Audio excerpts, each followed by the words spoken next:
चलो डिफरेंशिएशन का दूसरा लेक्चर स्टार्ट करते हैं, ठीक है ना। पहले लेक्चर में प्रॉब्लम दिए थे, कुछ बच्चे सेंड किए हैं, कुछ नहीं सेंड किए हैं, ठीक है ना। तो उसका सलूशन तुम लोग सेंड करोगे आज इस लेक्चर को देखने के बाद, और जो डाउट होगा वो लिख दोगे उसमें कि कौन कौन क्वेश्चन डाउट में है, ठीक है ना। उसको हम बता देंगे।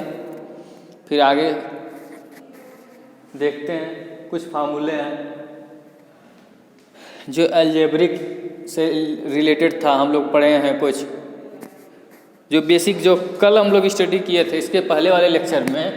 तो बेसिक फार्मूला हम लोग क्या पढ़े थे, d/dx of x to the power n equal to क्या होता है, n into x to the power n-1, ऐसा होता है। इस फार्मूले पे हम लोग क्वेश्चन किए हैं, इस पे प्रैक्टिस किए थे। केवल यही फार्मूला मैं पिछली क्लास में बताया था। और क्या बताया था कि रूल्स बताए थे।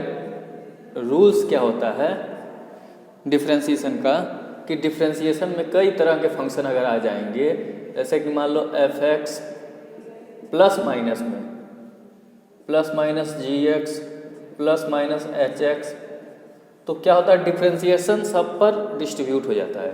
d/dx f(x) plus minus d/dx gx plus minus d/dx hx, ठीक है। तो इसको अलग अलग तरीके से अलग अलग तीनों को डिफ्रेंशिएट कर देंगे, जितने भी फंक्शन रहेंगे उनका हो जाएगा। फिर रूल नंबर दूसरा क्या था, रूल नंबर दूसरा था कि d/dx of any constant number, C क्या है constant, any constant number equal to 0। किसी भी कांस्टेंट नंबर का डिफरेंशिएशन जब हम करते हैं तो उसकी वैल्यू 0 आती है। तीसरा रूल क्या बताए थे तुमको कि d/dx ऑफ कोई कांस्टेंट नंबर किसी फंक्शन के साथ लग गया तो हम क्या करते हैं, इसका डिफरेंशिएशन कैसे करेंगे, मल्टीप्लाई में है उसके साथ, तो हम क्या करते थे कांस्टेंट को बाहर निकाल लेते थे और फिर जो अंदर वाला फंक्शन बचता था उसको हम लोग करते थे कैलकुलेट, ठीक है ना, f(x). अब यहाँ पे जो भी रहेगा उसको हम लोग कैलकुलेट कर लेंगे। इतनी चीज़ें हम लोग पिछली क्लास में पढ़े थे और इसमें बेसिस क्वेश्चन दिए थे, ठीक है ना। तो अब उन क्वेश्चंस को तुम लोग सॉल्व करके मुझे भेजोगे और अपनी प्रॉब्लम बताओगे कि प्रॉब्लम क्या है तुम्हारी, ठीक है ना। बेसिकली तुम लोगों को कुछ प्रॉब्लम हो सकता है, जैसे कि रूट को हटाना न आ रहा हो, उसको कैसे इस फॉर्म में लिखें, ठीक है, एक्सपोनेंट फॉर्म में कैसे लिख पाएँ। ऐसे मान लो ऐसा दिया है तो तुम्हें ये पता होना चाहिए, तुमको कल भी बताए थे, उस दिन भी बताए थे। मान लो ये यहाँ पे रूट है, एनी नंबर है, यहाँ पे मान लो x है, इसको बोलेंगे क्या बोलते हैं, nth रूट ऑफ x। इसको बोलते क्या हैं, बोलते हैं nth, इसको बोलते हैं nth रूट ऑफ x। इसको दूसरे फॉर्म में क्या लिख सकते हैं, इसी को हम ऐसे लिख सकते हैं x to the power 1/n। इसका मतलब क्या हो गया, nth रूट ऑफ x। यहीं पे देखो 1 है न्यूमरेटर में, इसे ऐसे भी लिख सकते हैं। मान लो अगर इसी के जगह पे ऐसा कोई होता x टू द पावर 2, तो क्या लिखते हैं, सेम कंडीशन, x के जगह पे क्या है, x स्क्वायर का पावर 1/2, 1/n, 1/n लिखते तो पावर का पावर है तो क्या हो जाता है 2/n। तो इसको क्या पढ़ते हैं, nth root of x square, क्या बोलते हैं, nth root of x square. इसी तरीके से तुम लोगों को सॉल्व करना था, अगर उसको सॉल्व कर लेते तो जो भी क्वेश्चन था वो बन जाता। ऐसे मान लो कुछ डिफरेंशिएशन पे क्वेश्चन दिए थे, d/dx ऑफ मान लो 3x + 5 का होल क्यूब, इसका डिफरेंशिएशन के लिए हम दिए हैं तुम लोगों को क्वेश्चन। तो पहले तुम्हें क्या होना चाहिए, इसको तोड़ना चाहिए, फार्मूले से सॉल्व कर लेना चाहिए, उसके बाद करना चाहिए, ठीक है ना। इसको पहले सॉल्व कर लेना चाहिए। अभी इसके आगे हम पढ़ेंगे चेन रूल, तो हम लोगों को इसे बिना तोड़े भी हम लोग डिफ्रेंशिएट कर सकते हैं, ठीक है ना। लेकिन जब तक नहीं पढ़े हैं, हमें केवल इस फार्मूले से करना है। तो उसके लिए हमें क्या करना है, जो 3x + 5 का होल क्यूब है, 3x + 5 का होल क्यूब, उसको हमें एक्सपेंड करना पड़ेगा, एक्सपेंड करना पड़ेगा। और उसके बाद क्या करना पड़ेगा, जो प्लस माइनस रहेगा, डिस्ट्रीब्यूशन हम dx को क्या करेंगे, तीनों पे डिस्ट्रीब्यूट करेंगे, जितने भी फंक्शन आएंगे हमारे। तो देखो d/dx, अब इसको एक्सपेंड करो तो क्या है, a + b का होल क्यूब, इसका क्या होता है फार्मूला, इसको हम क्या लिखते हैं, a³ + b³ + 3ab ब्रैकेट में a + b। तो अब ऐसे लिखो 3x³ + 5³ + 3 × 3x × 5 × 3x + 5, ऐसे लिखते हैं। अगेन इसको सॉल्व करो, dx 3 × 3 = 27, 27 x³ + 125 प्लस, यहाँ ध्यान से देखना, 3 × 3 = 9, 9 × 7 = चलो पहले इसको लिख देते हैं, 3 × 3 = 9, 45, 45x × 3x + 5। अगेन इसको सॉल्व करते हैं, d/dx। अब देखो हम डिस्ट्रीब्यूट करना है हमें इसमें अलग अलग, 27x³ + 125, अब 45 का 3 में मल्टीप्लाई करोगे कितना होगा, देखो 3 × 5 = 15, 3 × 3 = 9, 1 = 10,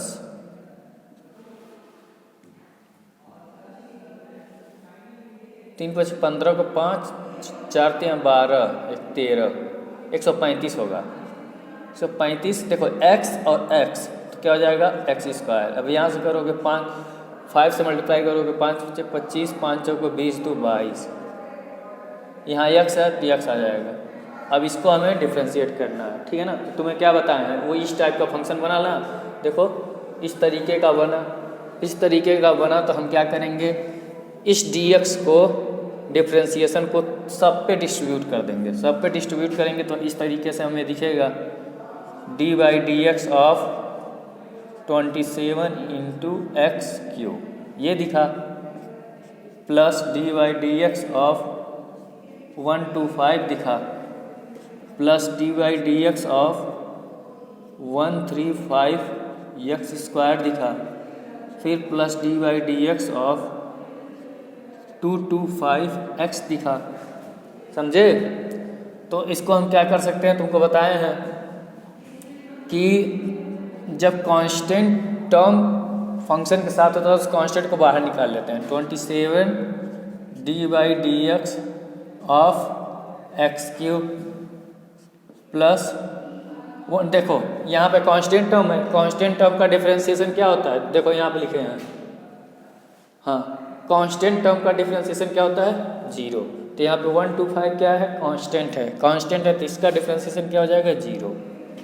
प्लस अब यहाँ देखो 135 क्या है, कांस्टेंट है, और वो किसके साथ है, वेरिएबल के साथ लगा है, तो कांस्टेंट को बाहर निकालो, 135 d/dx ऑफ x²। यहाँ पे देखो 225 है, इसको बाहर निकालो, और यहाँ पे क्या हो जाएगा, d/dx ऑफ x। ओके, अब देखो इसको डिफ्रेंशिएट करोगे तो क्या बताए हैं, x⁴n के फॉर्म में बना है, तो इसका डिफ्रेंशिएशन क्या होगा, 27 × 3x² होगा, ये तो 0 हो गया। इधर देखो प्लस 135 x² का डिफ्रेंशिएशन तुमको पता है, इसका क्या लिखोगे, 2x + 225। अब देखो x⁴ dx/dx इसकी वैल्यू 1 होती है, तुमको पता है, क्योंकि x⁴1 करोगे तो 1 × x⁴1 - 1, x⁴0 मतलब 1, तो dx/dx करोगे तो क्या हो जाएगा, जीरो, और सॉरी जीरो नहीं, इसकी वैल्यू 1 होती, तो इंटू 1 लिख सकते हो। तो 1 लिखने का मतलब नहीं, 1 लिखने का मतलब 1 अगर लिखोगे तब भी इसकी वैल्यू उतनी ही होगी, ठीक है ना। तो देखो यहाँ से ये हमको समझ में आया। इसको और शॉर्ट में कर सकते हैं हम लोग, इसको और छोटा भी कर सकते हैं।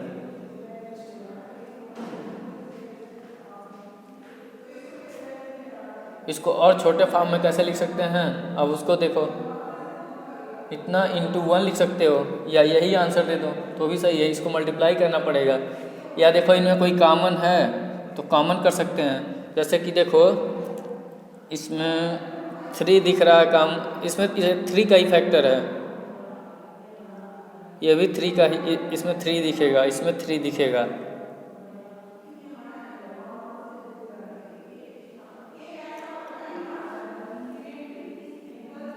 इसी को आंसर रिपोर्ट कर दोगे तो भी कोई दिक्कत नहीं है।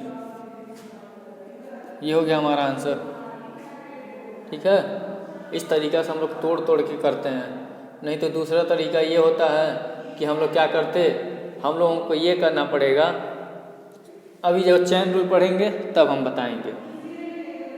पहले देखो क्या किए हैं, इसको हम क्या किए हैं, इस तरह के क्वेश्चन को अभी तुम ट्राई करो बेसिक लेवल पे, उसके बाद आगे करेंगे।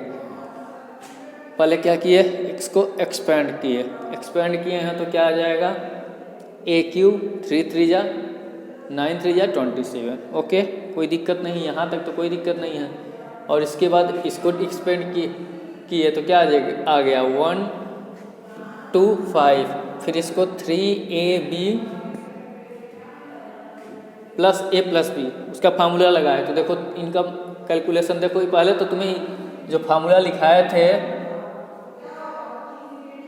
ये तुम्हें लर्न होना चाहिए। अलजेब्रा के जितने फार्मूले उस दिन लिखाए थे क्लास में, वो सब तुमको लर्न होना चाहिए, पता होना चाहिए, ताकि तुम क्वेश्चन को बना पाओ। अदरवाइज तुमसे बहुत मुश्किल होगी। तो फार्मूला ही नहीं पता रहेगा तो एक्सपेंड कैसे करोगे, ठीक है ना।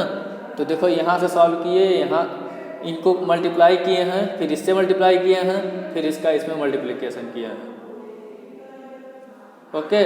अब यहाँ से ये क्वेश्चन हो गया सॉल्व, ठीक है ना, ऐसे लिख देंगे।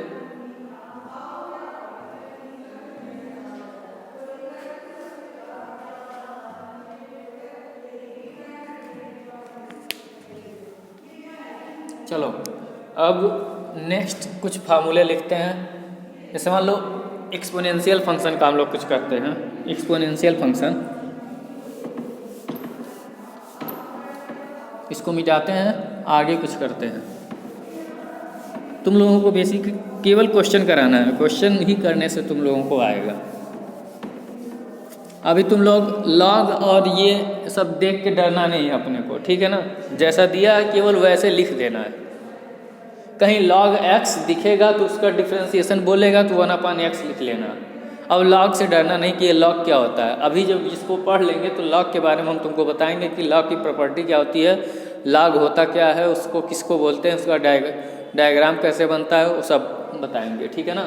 लेकिन पहला काम क्या है, अभी पहला हमारा बेसिक काम है, जो डिफ्रेंसिएशन पढ़ रहे हैं उसमें जो log आएगा उसको डिफ्रेंशिएट कैसे करेंगे उसको देखना है, ठीक है ना।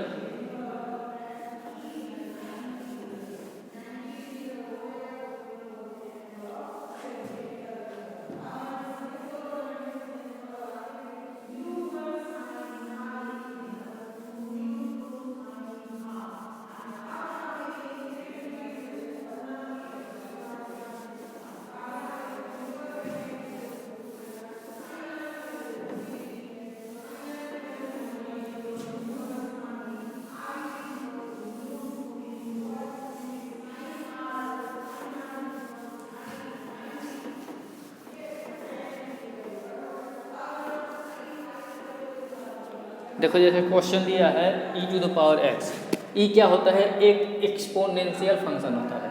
e की वैल्यू जैसे पाई होता है, पाई की वैल्यू कितनी होती है 22/7 लिखते हैं हम लोग, ऑलमोस्ट लिखते हैं। उसी तरीके से e की वैल्यू होती है 2.71 के अप्रॉक्स में होती है, 718 शायद होती है, ठीक है ना। तो उसी तरीक़ा से e होता है, ठीक है ना। तो जब भी e to the power x, e क्या है हमारा, e हमारा वेरिएबल नहीं है, e हमारा एक क्या है, एक कांस्टेंट है, एक्सपोनेंशियल कांस्टेंट है। क्या है, एक्सपोनेंशियल कांस्टेंट है। तो e हमारा एक्सपोनेंशियल कांस्टेंट है। तो जब भी हमें डिफरेंशिएशन में e to the power x मिलेगा, d by D x of e to the power x, तो इसका differentiation e to the power x होता है। और देख लो, ये भी जान लो कि जब e to the power x का जब डिफरेंशिएशन करो या इंटीग्रेशन करो, दोनों में वही रहता है, चेंज नहीं होता है। ये सबसे इजी होता है, डिफरेंशिएट करना भी और इंटीग्रेट करना भी, ठीक है ना, क्योंकि e के पावर x को differentiation e to the power x ही होता है, ठीक है ना। अब देखो इसका डिफरेंशिएशन हो गया।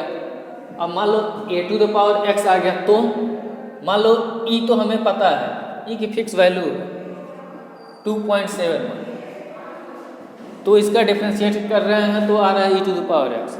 लेकिन मान लो तुम्हें ऐसे दे दिया 5 to the power x, 5 to the power x, इसका डिफरेंशिएशन करोगे तो क्या आएगा, तो इसका डिफरेंशिएशन करते हो तो आता है 5 to the power x into log base e 5, ठीक है, ऐसा आता है। इसको पढ़ते हैं, जैसे मान लो लिखा है log,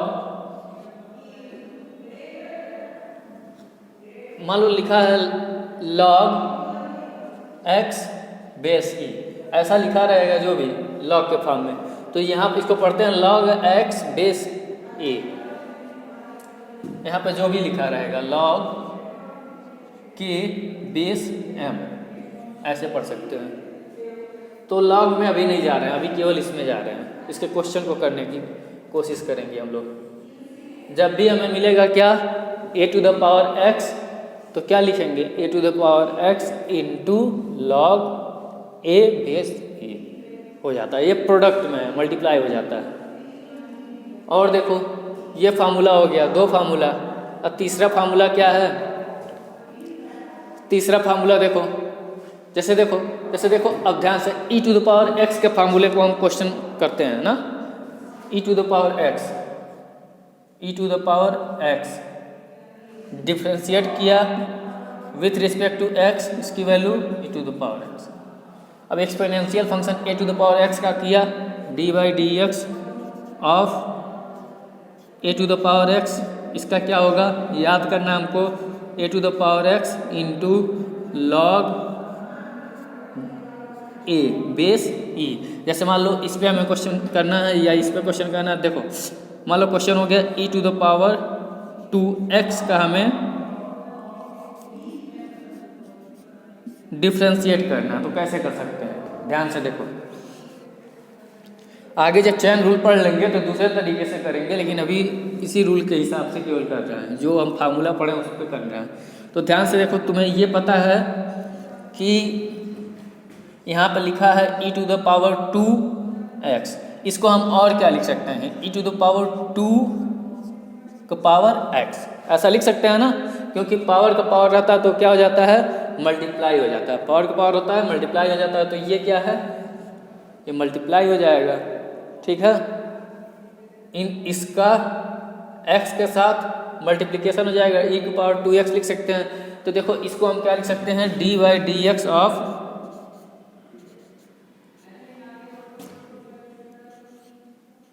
e to power x। अब देखो ध्यान से देखो, अब e2 आ गया हमारा, e2 का पावर x है, इसका मतलब क्या, e2 हमारा क्या है, एक कांस्टेंट है, उसका पावर, ये देखो एक कांस्टेंट है, कांस्टेंट है। जैसे देखो यहाँ पे एक्सपोनेंशियल फंक्शन में a क्या था, a भी एक कांस्टेंट था, तो e का पावर x क्या है, कांस्टेंट, तो इसको अगर हम a मान लें तो क्या हो जाएगा, तो ये हमें इस तरीके से दिखेगा ना, a का power x d by D x, इस तरीका से हमें दिखेगा। तो इसका डिफ्रेंसिएशन क्या होगा, इसका डिफ्रेंसिएशन हम लोग पढ़े हैं अभी, a to the power x log e log a base e, ऐसे लिखा जाएगा। तो उसी तरीक़ा से इसको जब हम करेंगे, उसी तरीक़ा से जब इस क्वेश्चन को हम लोग करेंगे तो देखो ए के जगह पे क्या है, ए के जगह पे हमारा है e के पावर 2, तो इसको क्या लिखेंगे e के पावर 2। अब उसका पावर क्या है x, लिख दो कोई बात नहीं। और देखो log e, और यहाँ पे a है, a के जगह पे क्या है e के पावर 2, ठीक है ना।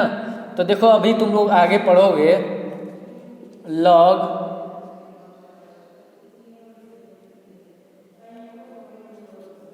a to the power a to the power 2 या c या k जो भी होता है, तो इसकी वैल्यू c होती है, ये नीचे चला आता है। log x बेस x, इसकी वैल्यू 1 होती है, और ये इसकी वैल्यू 2 होती है। ये आगे जब पढ़ोगे तब आएगा। तो अभी अगर नहीं भी समझ में आ रहा होगा तो भी तुम लोगों को टेंशन नहीं लेना, क्योंकि लॉग अभी पढ़े नहीं हो, ठीक है ना। यहाँ से e के पावर 2x और इसकी वैल्यू 1 हो जाएगी, और ये 2 इधर चला आता है, ठीक है ना। e के पावर 2, देखो log e के पावर 2 बेस e है, तो जो log e बेस e जो 2 है ये यहाँ पे चला आता है, और इसकी वैल्यू 1 होती है, तो 2 से मल्टीप्लाई करना पड़ेगा। 2 × 1, तो इसकी वैल्यू कितनी हो जाएगी 2e to the power 2x। कहने का मतलब मेरा सिंपल सा है कि log x बेस x, इसकी वैल्यू 1 होती है। ऐसे मान लो ऐसे दे दिया log m बेस m, इसकी वैल्यू 1 होती है। log n स्क्वायर, ऐसा कुछ रहा। तो देखो यहाँ पे इसका n का पावर में जो रहेगा वो पहले आ जाएगा, log n ऐसे लिख दिया जाएगा, ठीक है। और ये तुमको बताए हैं कि बेस और log का जो log में है, log n बेस n है, तो इसकी वैल्यू कितनी हो जाएगी 1। जैसे यहाँ पे देखो, यहाँ पे देखो, यहाँ पे देखो, उसी तरीक़े से कुछ तुमको क्वेश्चन और बनाने के लिए दिए। मान लो तुमको लॉगरिथम पे कुछ और क्वेश्चन दे दिए,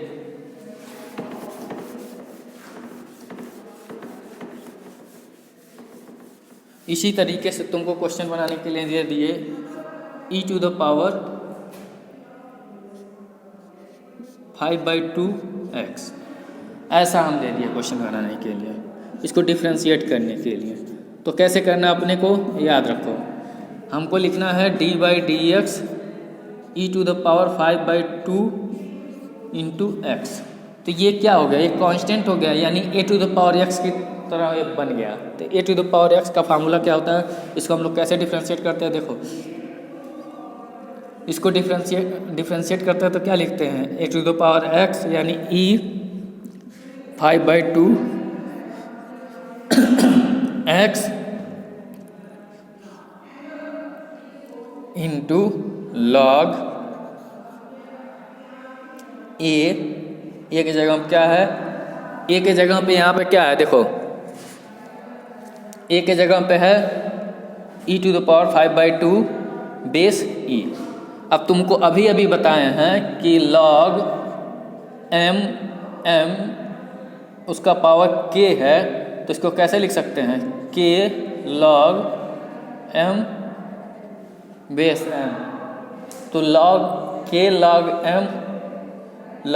m बेस m की वैल्यू कितनी होती है 1 होती है। तो यहाँ से हम इसको कैसे लिख सकते हैं, ध्यान से देखो e 5/2, यहाँ x है तो x से मल्टीप्लाई कर दो तो लिख दो। यहाँ से कैसे लिख सकते हो, 5/2 को पहले लिखते हैं into log e base e, तो इसकी वैल्यू कितनी होती है 1 होती है। तो लिख लो क्या, 5/2 को पहले लिख दो, 5/2 e to the power 5/2 x। बोलो समझ आया? और क्वेश्चन करो, थर्ड क्वेश्चन करो। e⁻³ 3x। फोर्थ क्वेश्चन करो।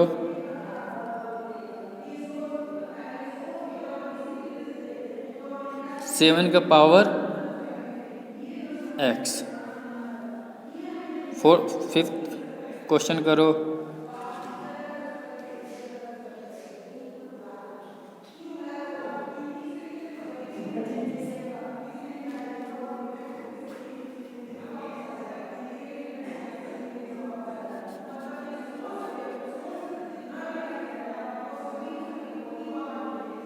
चलो इसी को दो क्वेश्चन को करो, तब तक और क्वेश्चन देते हैं। इन दो क्वेश्चन को तो करो, बाकी होमवर्क में अभी क्वेश्चन मिलेगा तुमको।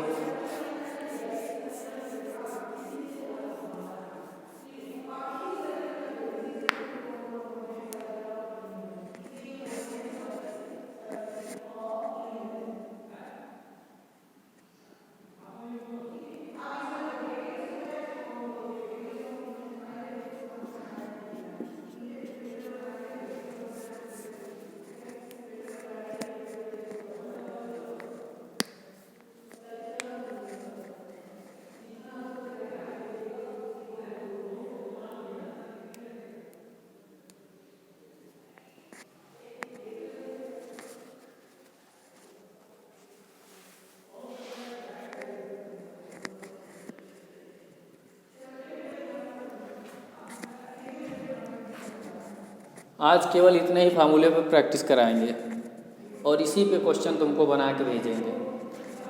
और जो पहले वाला पढ़े हो उसको करके भेजना है, और जो नहीं आएगा वो भी पूछना है। मैसेज में ड्रॉप कर दोगे कि ये वाला क्वेश्चन सर नहीं बन रहा हमसे, तो उसको हम बना के भेजेंगे, ठीक है ना?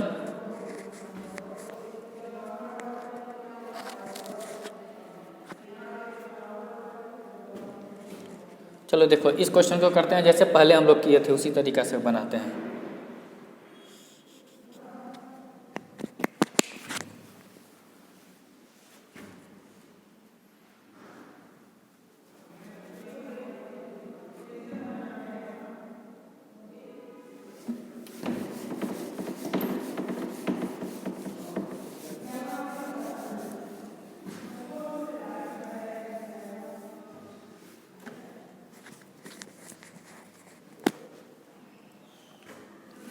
इसको क्या लिखेंगे? d/dx e⁻³ 3x। तो इसको क्या लिखते हैं? ये a हो गया, 1/x का फॉर्म डिफ्रेंशिएशन करते हैं तो 1/x होता है 3x log e3। तो ये 3 क्या होता है? पहले आ जाता है, तो इसकी वैल्यू कितनी हो जाएगी? 3e⁻³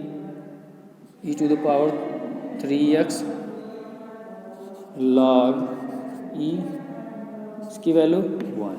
तो कितनी आ गई? 3e⁻3x।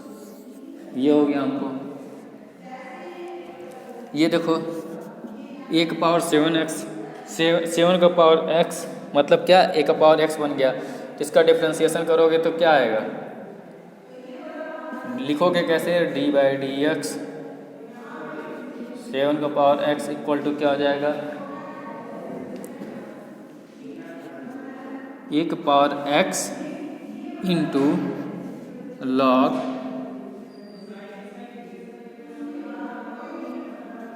7।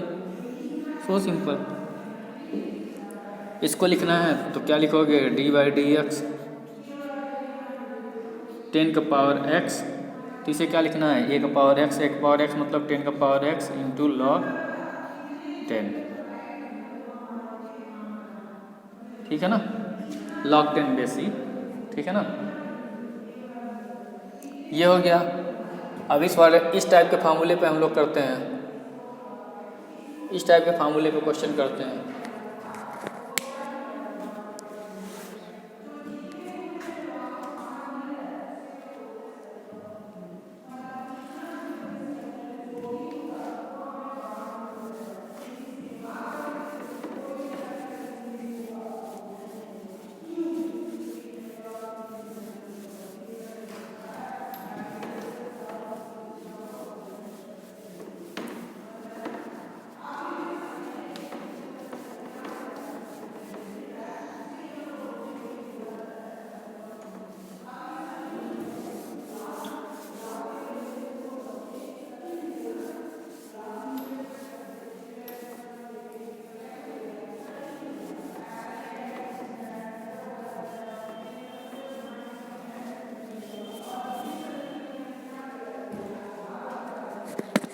देखो अब हम लोग करते हैं d/dx ऑफ log 10x, इसका हमें डिफ्रेंशिएशन करना है, ठीक है ना। log 10x का हमें डिफ्रेंशिएशन करना है, तो इसको हम कैसे करते हैं। तो देखो ये किस टाइप का फार्मूला पे बनेगा, इस तरीके का है log x बेस a। यहाँ पर 10 हो सकता है, 5 हो सकता है, 8 हो सकता है, 6 हो सकता है, कुछ भी हो सकता है। ई नहीं होना चाहिए, ठीक है ना, ई नहीं होना चाहिए। ओके, तो इसको हम क्या लिखेंगे, इसका जो डिफ्रेंशिएशन करते हैं 1/x log 10 बेस ई, log 10 बेस ई, ये हो जाएगा, ठीक है ना। यहाँ पर देखो ई अगर होता है, कंडीशन वही होती है हम लोगों को, d/dx अगर ऐसे रहता log ex, तो इसको हम क्या लिखते, 1/x log e base e base e अगर लिखते तो इसकी वैल्यू कितनी हो जाती है, 1 हो जाती है। तो इसी को हम लिख देते हैं 1/x डायरेक्ट, ठीक है। इस तरीके से हम लोग कर सकते हैं। मान लो ऐसे दिया d/dx ऑफ log 5x का बनाओ, इस क्वेश्चन को बनाओ,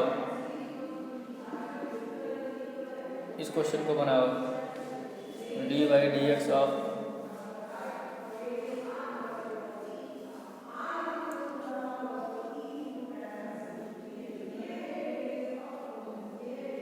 इस क्वेश्चन को बनाओ, ये सब तुम लोगों को बताना पड़ेगा। और इस क्वेश्चन को बनाओ,